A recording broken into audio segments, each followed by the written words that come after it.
Good evening students. इस वाले video में एक सिंपल सी चीज़ कवर करना चाहता हूँ, अपना सिलेबस जल्दी कैसे ख़त्म करें। मुझे ऐसा लगता है कि सिलेबस को प्रॉपर्ली ख़त्म करना बहुत ज़्यादा इंपॉर्टेंट है। आपको थ्योरी भी पढ़नी है, आपको एमसीक्यू प्रैक्टिस भी करना है और उसके बाद रेगुलर टेस्टिंग भी करनी है।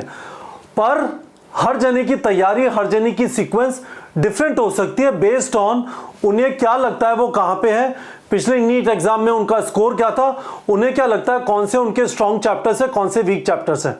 ठीक है, तो पहली चीज हमारा टारगेट है कि हमें इस वाले लेवल पे पहुंचना है कि जब भी हम किसी भी चैप्टर के क्वेश्चन करें 100 में से 95 क्वेश्चन सही हो।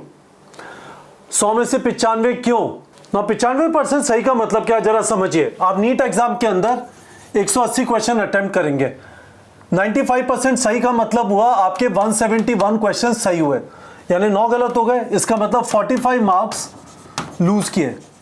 ठीक है, आप 45 मार्क्स लूज करेंगे तो आपका स्कोर आएगा 675।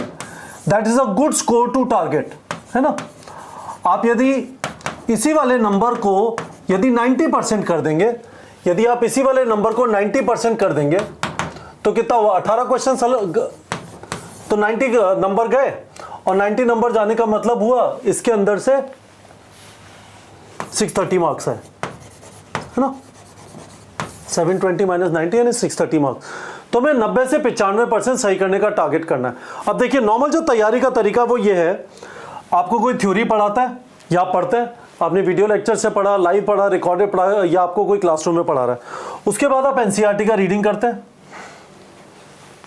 आपको एक बार किसी ने पढ़ा दिया, आपको उसके बाद एनसीईआरटी का टेक्स्ट समझ में आया, और उसके बाद आप एमसीक्यू प्रैक्टिस करते हैं। 100 से 150 एमसीक्यू पर चैप्टर फिजिक्स में और 150 से 200 क्वेश्चन पर चैप्टर बायो के अंदर, है ना। इसको दूसरा तरीका देखने का ये वाला हो सकता है, ठीक है, कि हमें लगता है हमें चैप्टर आता है, बहुत अच्छी बात है। आपने एनसीईआरटी रीडिंग की क्विकली, उसके बाद आपने एमसीक्यू प्रैक्टिस किया। यदि आपको चैप्टर आता है और आपके 90% से ज्यादा सही हो गए तो आपको इस चैप्टर की थ्योरी, ये वाला थ्योरी में करीब 15 से 20 घंटा पर चैप्टर ऑन एन एवरेज लग जाएगा। ये वाला टाइम बच गया, यू कैन गो फास्टर।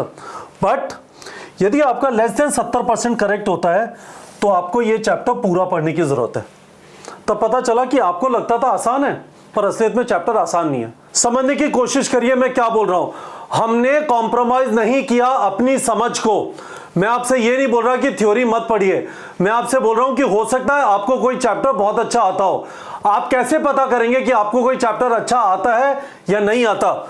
आपने एनसीईआरटी का रीडिंग किया, क्वेश्चन प्रैक्टिस किया, 90% से ज्यादा सही हो गए, आप जानते हैं आपको चैप्टर आता है। 70% से कम सही हुए, आपको पूरा chapter, you should go back to theory and you should try and go through the stuff.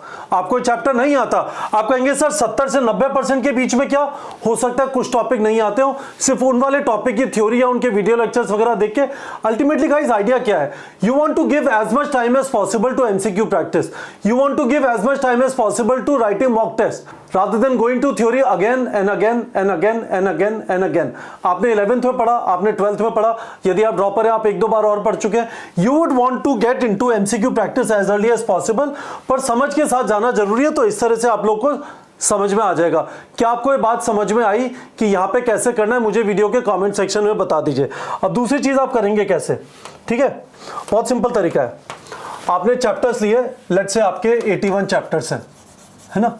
81 chapters कैसे हुए? फिजिक्स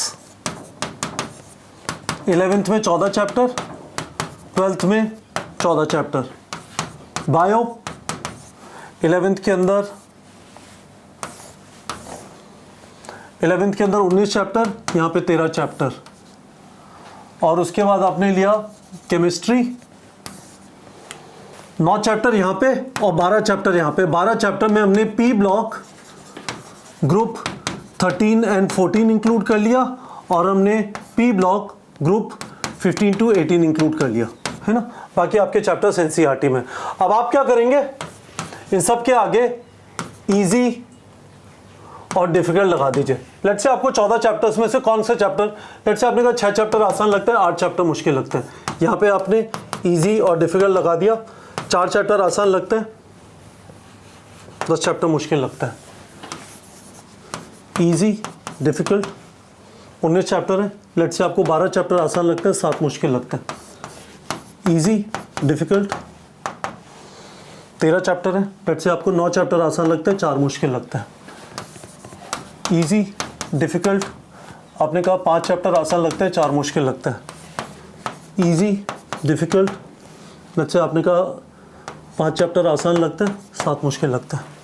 ठीक है, आसान वाले चैप्टर्स में ये वाला फ्लिप मेथड इमीडिएटली लगा दिए, पर ध्यान रखिए यदि आपके लेस देन 70% सही होते हैं, इसका मतलब आपको आसान लगता है, असलियत में आसान है नहीं, आपको पूरा पढ़ने की जरूरत है। But this could be a very very simple way of doing things. तो मैं आपसे एक और चीज बोल रहा हूं, इसको लगाइए, खासकर वो स्टूडेंट्स जो पहली बार तैयारी नहीं कर रहे। यदि आप 12th में आपने कोई चैप्टर पढ़ा नहीं, ऐसे मत करिए। पर यदि आप ड्रॉप कर चुके हैं, यदि आपने 11th ऑलरेडी अच्छी तरह कर लिया, रिवाइज कर रहे हैं, तो this is a very good mechanism to do things. तो मैं आप लोगों से 2 चीजें पूछ रहा हूं कि आपको ये मेथड समझ में आया, पहली चीज। दूसरी चीज, आपके हर एक सब्जेक्ट में, फिजिक्स में, केमिस्ट्री में और बायोलॉजी में कितने चैप्टर आसान है, कितने डिफिकल्ट है, वो बता दीजिए। इससे आपको मोटा मोटा आइडिया लग जाएगा कि आप कितना जल्दी अपना सिलेबस फिनिश कर सकते हैं। नहीं तो वही थ्योरी, फिर एनसीईआरटी रीडिंग, फिर एमसीक्यू प्रैक्टिस, उसी रफ्तार से और उसी सीक्वेंस में हर एक चैप्टर के अंदर चलेंगे तो हो सकता है आप अननेसेसरीली ज़्यादा टाइम दे रहे हो, जबकि आपके पास एक मौका है कि आप जल्दी से जल्दी अपने चैप्टर्स खत्म करके ज़्यादा टाइम दे पाएँ टेस्टिंग की तरफ, ज़्यादा टाइम दे पाएँ एमसीक्यू प्रैक्टिस की तरफ, ज़्यादा टाइम दे पाएँ उन वीक एरियाज़ के ऊपर जो आपको अपने टेस्ट देने के बाद पता चले। ठीक है बच्चों।